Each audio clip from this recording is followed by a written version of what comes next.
Today is Thursday, October 9th, 2014, and this is the beginning of an interview with Mr. Charles Willer at the Rutherford B. Hayes Presidential Center in Fremont, Ohio. Mr. Willer is 81 years old, having been born on October 26, 1932. My name is Julie Miley, Manuscripts Assistant at the Hayes Center, and I will be conducting this interview. Okay, Mr. Willer, can you state for the record what war, branch of service, and the years you served? I was in the Army at the end of the Korean War. I was in the 5th Cav, headquarters and headquarters company of the 5th Cavalry Regiment of the 1st Cav Division. Okay. And we were stationed in north of Tokyo for the 17 months that I spent overseas. Okay. Now, when you entered the military, were you drafted or did you enlist? I was drafted. Okay. I graduated from college, and of course at that time, ROTC was required for 2 years. Oh, really? And I didn't know that. so I was had the 2 years in ROTC, and went ahead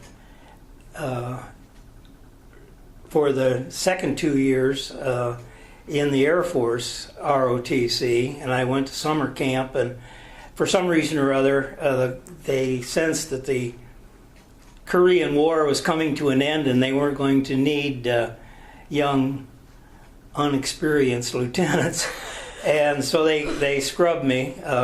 They said basically because I couldn't pass a flying physical, partially because of stature and partially because I was hard of hearing in my right ear. So really? I came home and graduated from college, and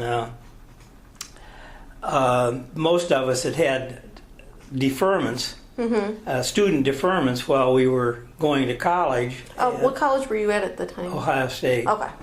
And I don't think I was out of college more than about a year or a month, and I got a notice to be drafted. Of course, my aspirations were to teach school, and we'd gone to several interviews, and one thing that they always asked was, what's your draft status? Well, we were 1A, and a lot of schools at that time, when they would hire someone, and lo and behold, they'd be there for a couple months and then get drafted, and so jobs weren't very plentiful for those of us that had student deferments. Huh. I never thought of that. Okay. So were you were living in Columbus at the time you were drafted? No. We lived here, I was married. I got married my last quarter, between my last quarter and my senior year. Really?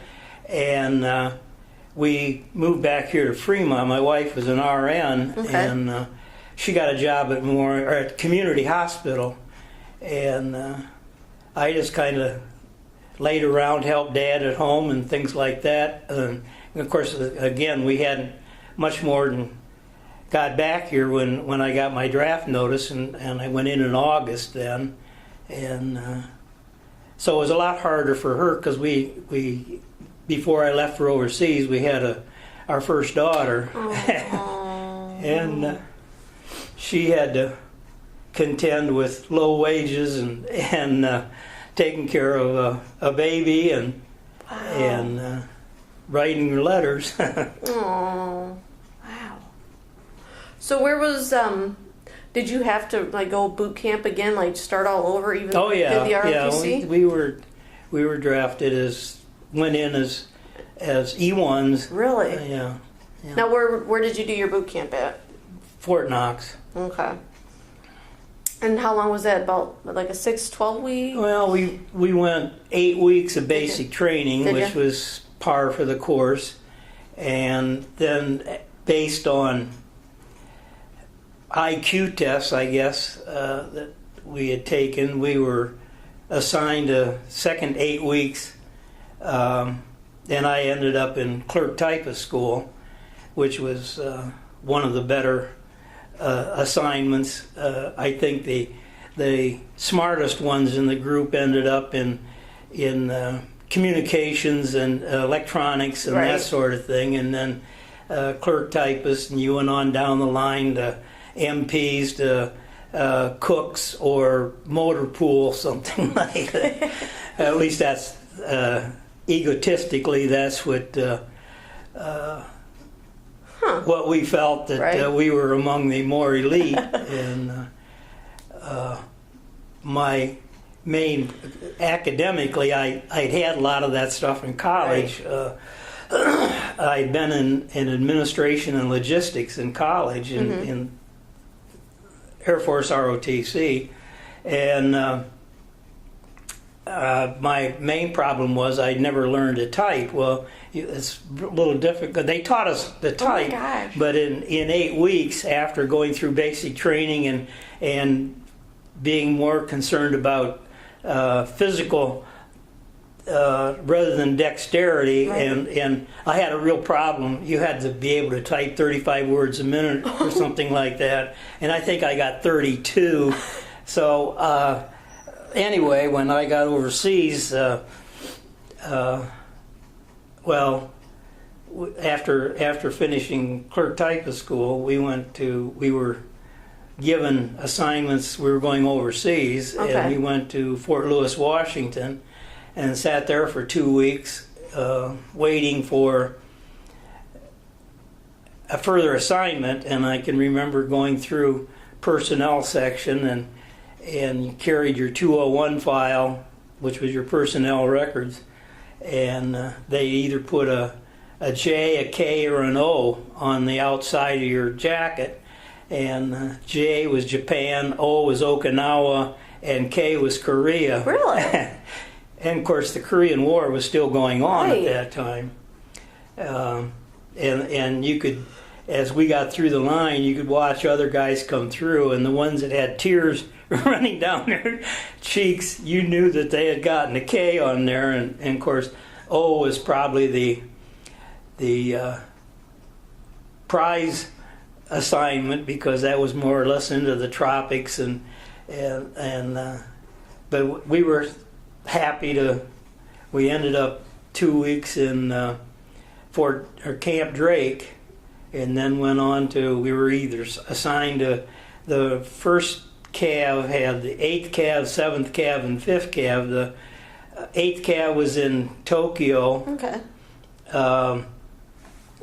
Which was division headquarters at the time, and the 7th cav was in Hokkaido, which is the island north of Honshu, and then we went to Sendai, and it was a good assignment. We were probably the last replacements that went overseas, because the Korean War came. I think it was officially the peace treaty was signed in January or something like that.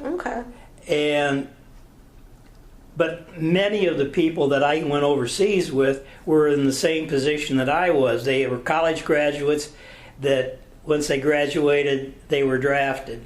So our headquarters company, we had people from New Hampshire and Kentucky and Michigan, but the majority of them were college graduates, which made it really nice. And we had many political and sociological arguments. We played hearts and euchre and pinochle and things like that. We all, everyone, when you could afford it, bought a good camera, and we used to go out on Sunday afternoons and walk around Sendai or Niigata or whatever, taking pictures, and good bunch of fellas, good guys. Not everyone in the company was that way, but most of the guys in our headquarters company were. So how long were you over in Japan? 17 months. Okay. Now, during that time, were you able to communicate back home? Letters? Well, I wrote a letter every day. Did you really? Oh, I used to have excuse me for being emotional. I used to have a stack of letters like that I send home or to my parents, or I always you didn't get letters unless you sent letters. Right. And so I wrote a lot of letters. My wife never. There's only one or two letters that I could ever find that she ever kept. Really? And I never really knew why, except probably they didn't say anything. They were anyway. Aw.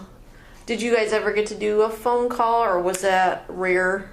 I made one telephone call. Aw.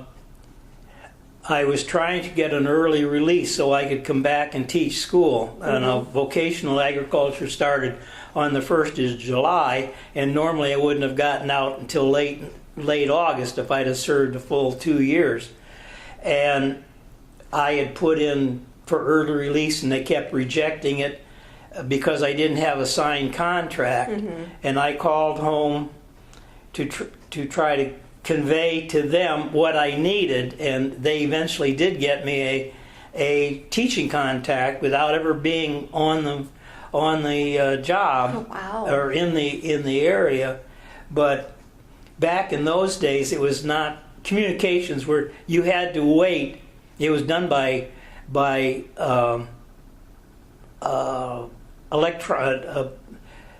radio. The telephone calls were by radio.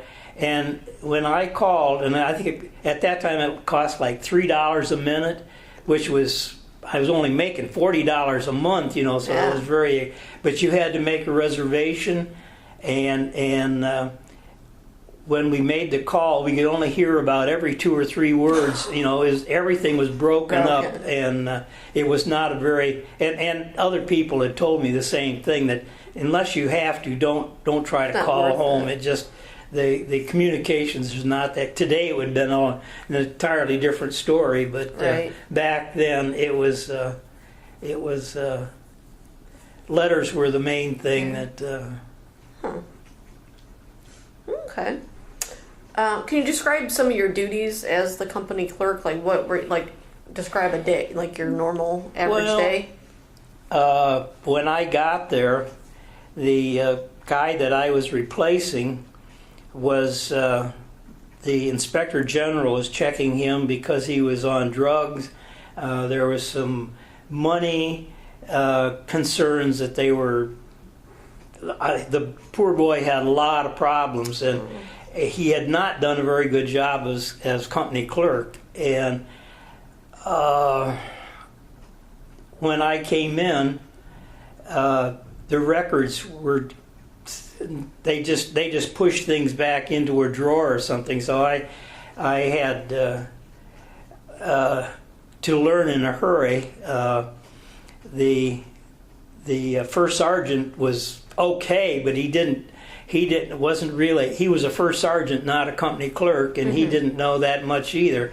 So I learned on the job. I did morning reports. I did company orders. Okay. Personnel records, or some of the people might want to extend their foreign service, stay longer. You were normally, I think they were RAs were on 3-year tours, and we were 2 years. And some of these guys wanted to stay longer because they had Japanese girlfriends and so on. And they were not extending foreign service tours. They were not bringing new troops in, and they were sending people home. A lot of the sergeants at that time were not even high school graduates, and if they couldn't pass a certain IQ, the government was closing down the Army essentially. Okay. So anyone that wasn't among the more qualified ones were getting sent home. I typed out a lot of what we call dum-dum discharges, people who could not pass the IQ or for whatever reason. And I typed up court-martials. I typed up anything that had to be records that had to be forwarded. And but the main thing, I guess, was morning reports. On payday, I had to do they encouraged everyone to put some money into, what the heck did they call it, social, or a savings account. Sure. And I had to type record all of that stuff. So everyone got payday off, except I had to work till all those things were cleared and balanced. And but it was interesting. It was there was always something new coming up every day, and whatever the first sergeant or company commander wanted, I typed up duty. Now they call them the officers that were in charge of. We had a INR platoon, we had a communications platoon, and these guys had training, a monthly training schedule, whatever they were going to do. And back in those days, we typed them up on mimeograph blue sheets. Oh yeah. You know what they are? Well, that's what we had to type them on and then run a mimeograph off so that. And I remember the one lieutenant. I want a neat, accurate job, but he'd give me so much. He just had little squares to try to type this information into, and you'd make mistakes, or you'd have to abbreviate, and then you'd end up putting that blue marker on there so you could type over again. And he was never very happy because I didn't always do a neat, accurate job for him. But anyway. Okay. If you guys had downtime, did you guys go in the city? Did you kind of associate with any of the natives, anything like that? As I say, a group of us many times would go out, walk around, and just take pictures. I was not very much of a social butterfly as far as going out, hanging out in bars and so on. I didn't have that much money. I had a wife and daughter at home, and I was perfectly content to. We had a movie theater.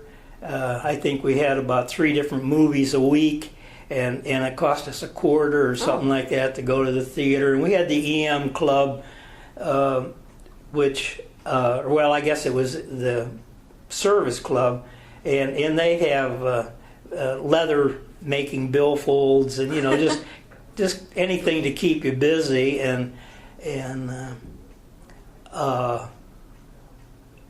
but no, I did not. I stayed on post the majority of the time. I did go I think it was in April after I got there in February. I took a 3-day pass with another guy, and we went into the train station and looking to get away. I mean, we've been, with other people all the time. We were double bunked, and in my bunk, I could touch 6 different people. We were that crammed that close. Now, as it went on, people went home, and we had more and more space all the time. But anyway, I went on the 3-day pass with this guy to. We walked into the train station, and they had, like you could here in the United States, they'd have posters up on the board, different places to go and see. And I can remember we walked in there and it said Nurogo Valley, a quiet, peaceful place. Well, that sounded like a good place to go. So we got on the train and went to Nurogo. And we got there and found out that there was hardly anyone in the whole town that spoke any English. And it was we enjoyed walking around. The fellow I went with was from Detroit. He was about 6'2" or 6'3". Oh gosh! A black, colored boy, and we got along fine. He was in education or something. Anyway, we would walk down the street, and there was a geisha girl walking down the street in her native costume, and kids would come out to watch her, see her, and they'd also come out to see us because I'm sure we made a rather unusual looking couple walking down the street, and but I can remember trying to get a meal. I mean, you can say sukiyaki or skiyaki or something like that. And I hadn't been in Japan yet.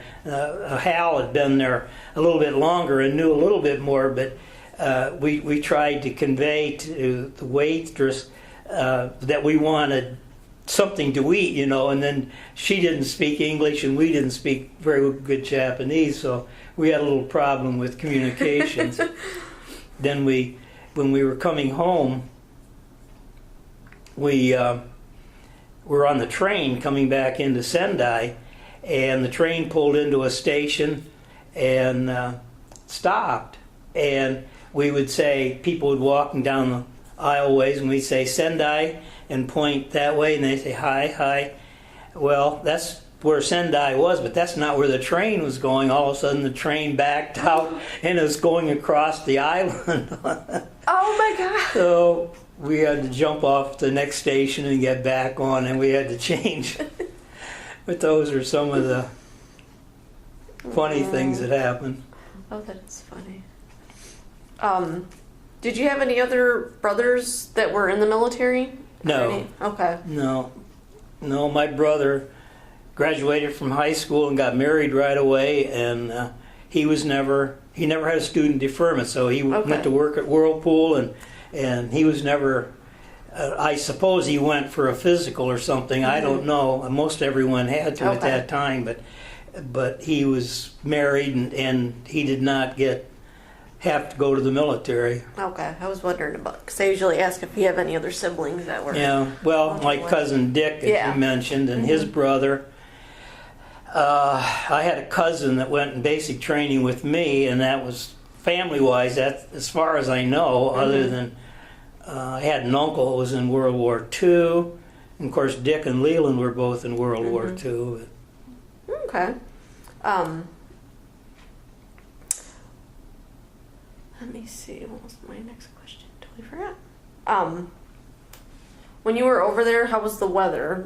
Was it sort of kind of like here, or was it... Japan, Tokyo, or Sendai is about 150 miles north of Tokyo, and it's pretty much on the same latitude as we here in northern Ohio. We had some snow. Did you? And of course we were close enough. Of course, Japan is nothing but a big mountains, a string of mountains, and in the fall, a bunch of us went up on a weekend, went mountain climbing. We called it mountain climbing. To us, it was mountain climbing, and then we went back up in the winter and went skiing, and went to a ski resort and went skiing, which again was the sort of thing.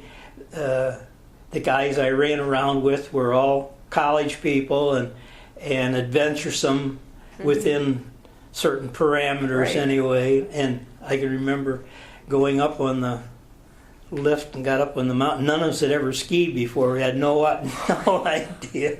We had gotten the equipment, and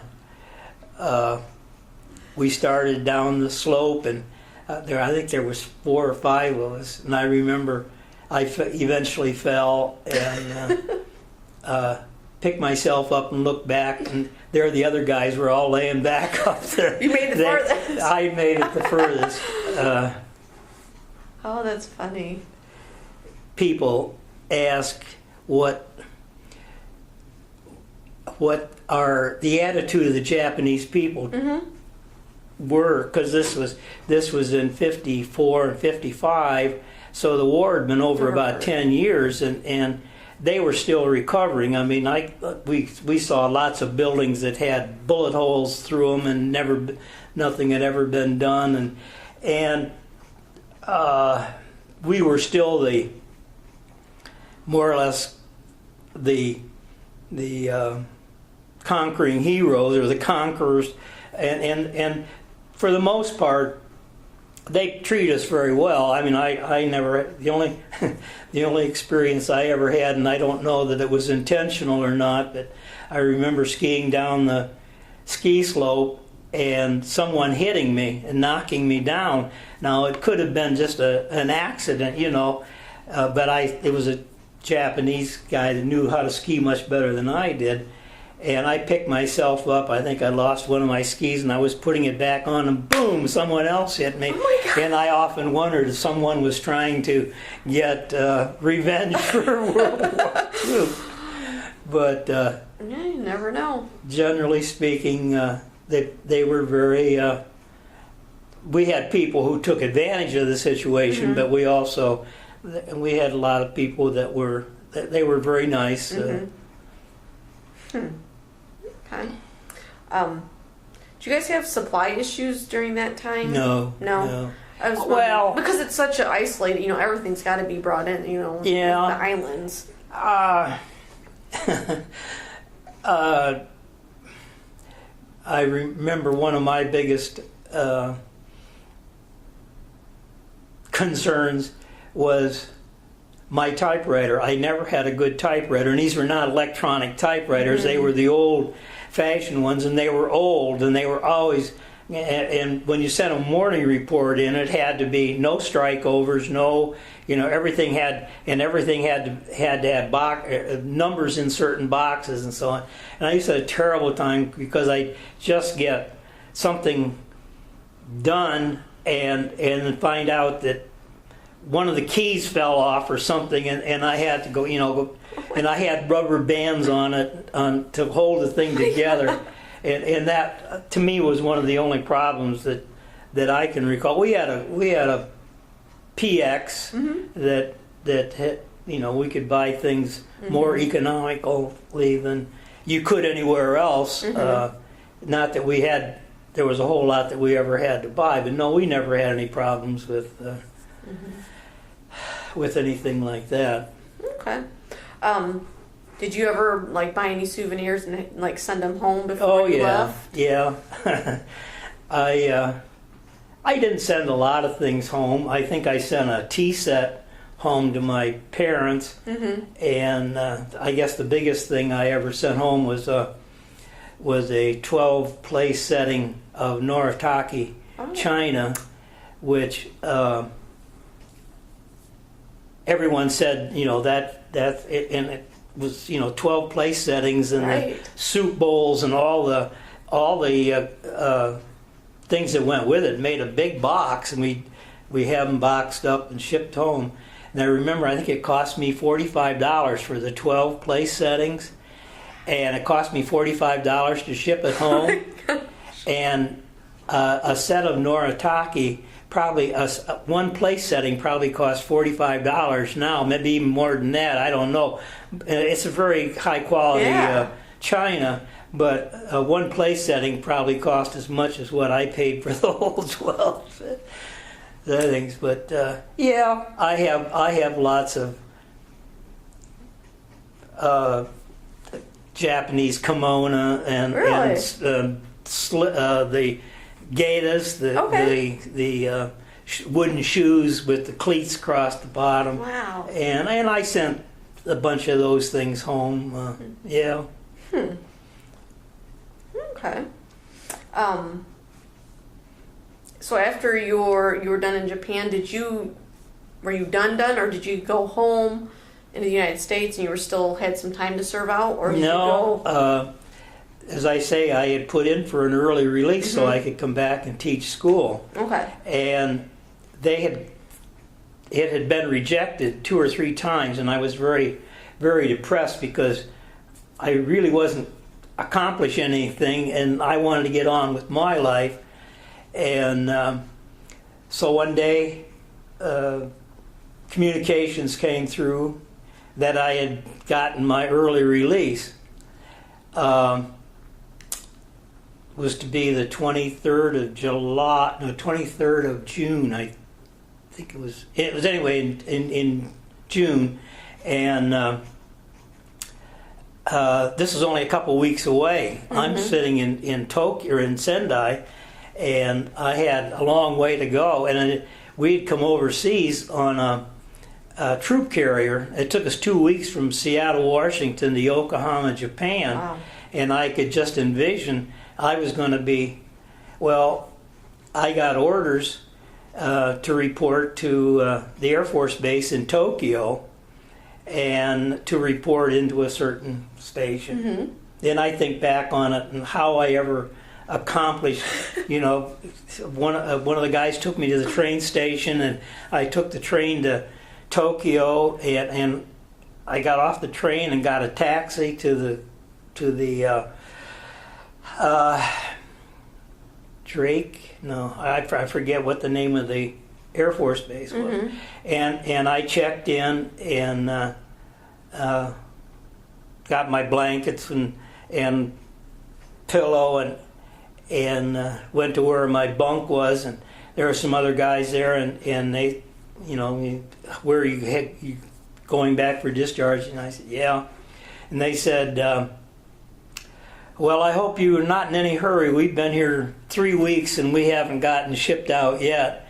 And I said, oh man, that's all I need is prolong the agony even more. And so I went back to the orderly room and asked what the deal was and they said, don't worry about it. Tie a towel on the end of your bed. We'll get you out as soon as we can. Well, 3 o'clock in the morning, they came through and woke me up. and I'd gotten there the day before, and the next morning, they came through and woke me up and told me to turn in my linen and grab my bags. And we went to the airstrip and put me on a plane, and I flew back. And I was on special orders, or on orders just for me. There wasn't a whole list of us, and they were rotating a unit home, and I don't know really what the deal was, but that was what the holdup was, that they were sending this group home, and they just happened to have an opening space for me, and we got on the plane, and of course this again is in '55, so it was a long time ago. They didn't have jet, and the order said Schlick Airlines. And this was a prop plane. It wasn't a jet. And it took us 24 hours from Tokyo till we landed in San Francisco. Oh my gosh. And most of it, we landed in Midway. We landed in Honolulu to refuel. Right. And then on back. But we had 24 hours flying time to get home. Wow. But I was so glad, and the same thing happened there at Fort Ord. I'm getting very close to my effective day of departure and discharge, and I met some guys there who had been weeks in transit getting back, and they tie a towel on the end of your bed, and lo and behold, the next morning they come in and put me on the Santa Fe Chief train on separate orders, and I had a duplex roomette all to myself for the trip back across the United States to Chicago, and the porter in the dining car said we had vouchers for meals, right. And he said just sign the voucher and eat whatever you want. You could, of course, on a train it was expensive to eat, but we could order anything we wanted. I certainly didn't take advantage of it. I would have probably, if doing it again, a little more savvy, I would have been more. But I had that room all to myself for 3 days and 2 nights coming back across the United States. Aww. And I got into Fort Sheridan, and again I got in on a Sunday. It was hot, humid, and I got off the train, and you never know where these places are big places, and I didn't know where I would. So I finally found where I was supposed to end up, and again I got my bunk, and the next morning. Monday morning, because they didn't process anything over the weekend. Next morning I woke up, and here were some of the guys from our company who had left a month or more ahead of me, were still waiting to be separated.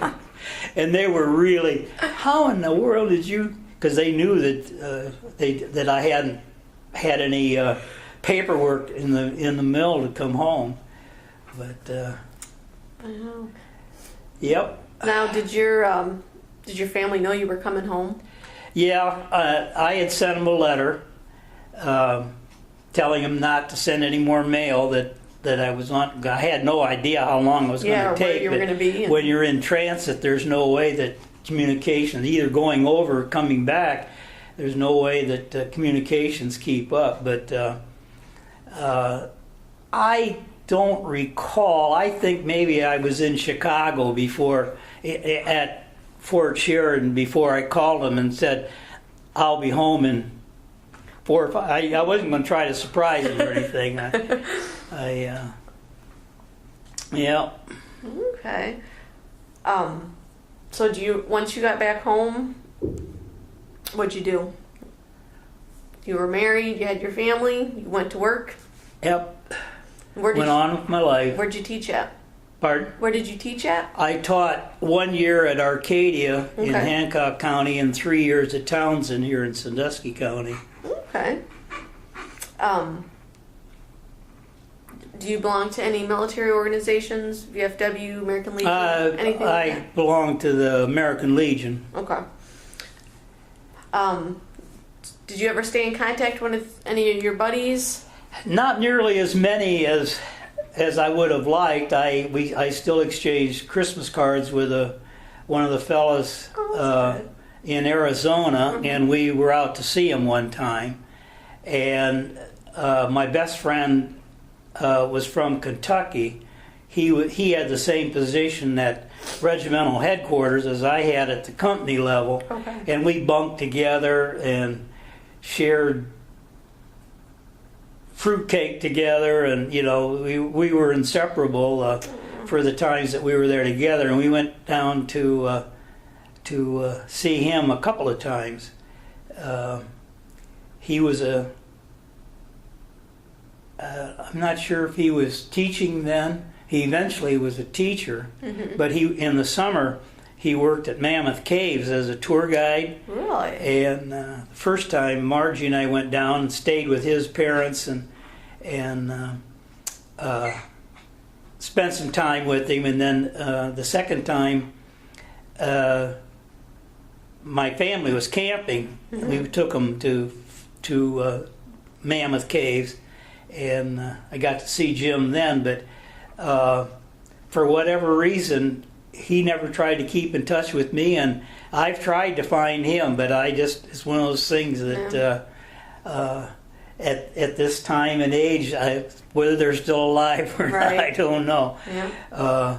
And I've tried to keep in touch with a couple others. A boy from New York. My wife and I took a senior class from Townsend on their senior trip to Washington and New York, and I got a hold of Angie in New York, but again we never followed up. And I had a friend that worked in supply that was from Milwaukee, and my stepmother had hip replacements at the Mayo Clinic, and Dad had all kind of times on his hands, and I said, why don't you see if you can find Bob Trier? And he did, except that Bob Trier re-enlisted in the Air Force and was killed in combat, he died in the service. Right. But my dad talked to his wife, but again, those are the only ones that I ever. I've thought of many of them, but I've never really stayed that close contact. And I guess everyone, you kind of feel the same way.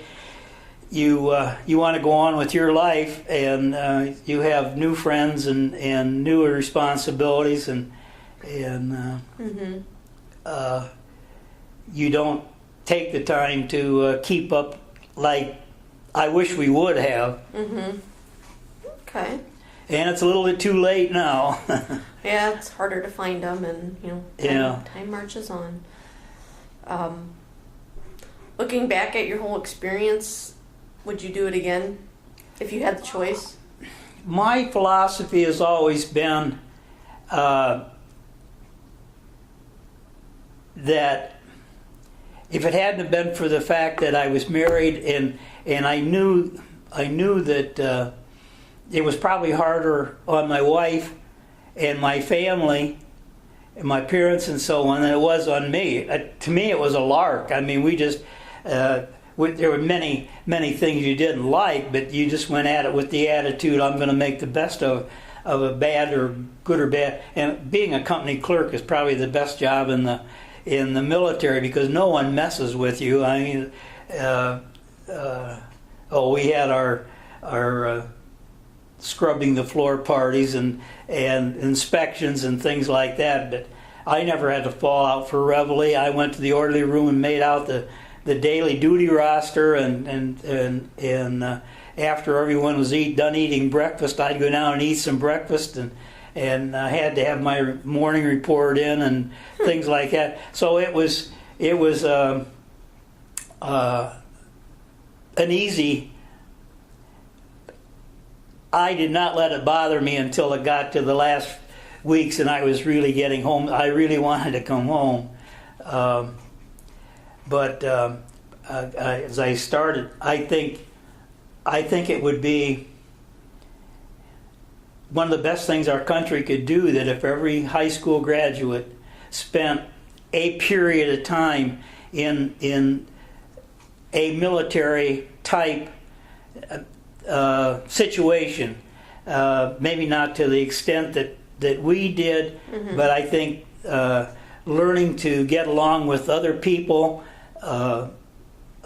people of other religions, races. I remember we had a Jewish boy from New Jersey, and he was such a great guy, and we would ask him things about the Jewish religion, and he would take time to explain, some of the Jewish philosophies and so on. He's just a great guy, and I think if everyone had to endure the disciplines of being up at a certain time and making marches and learning to physical training, and it would be a good experience for everyone. And I've talked with my kids. I had 3 boys, and none of them, they didn't have to, and they didn't. But I was telling my one son that what I was going to be doing, and he said, I've often wished that I would have gone into the military after high school. Well, he's in his 50s now, so there's no. Right. But I think there was a great learning experience, and I think it's something that would have behoved everyone to do something like that. But it would have to be done with finesse. You couldn't just throw a bunch of people together and expect it. I can remember in basic training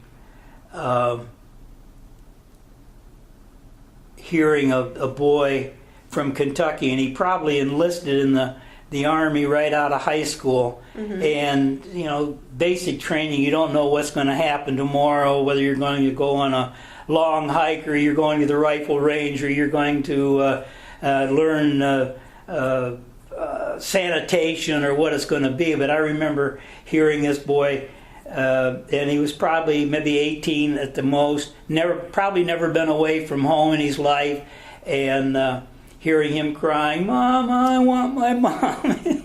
Really? And so you had kids like that it was really tough for him, but I'm sure that he probably learned some valuable lessons that maybe he appreciated his family a lot more after having been put up with the discipline of being in the military.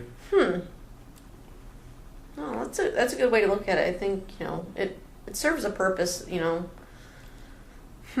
I think there are far too many people that today that have no concept of self-discipline or getting along with other people. I mean, I listen to WJR, and you hear almost every day on the news of another drive-by shooting. And I think, what kind of discipline do those people have that they get their jollies by driving down a street and shooting at other people? I just... I can't fathom. And I don't know that being in the military would change their attitude, but they might weed some of them out. They might, before they do some of the dumb things that they do. I think you're right. But that's my philosophy. I kind of agree with you on that. I think it can be a good thing for some people. Okay. Any questions I didn't ask or anything you want to add that I didn't? I'm here to answer your questions. I don't really. No, you're fine. No, sometimes I have a set list, but sometimes if you think of something, but I think you did great. As I say, it was a great experience. I enjoyed because of the people that I was with. Mm-hmm. And I think back at the first day that I was in head and head, and when I got there on a Sunday, mm-hmm.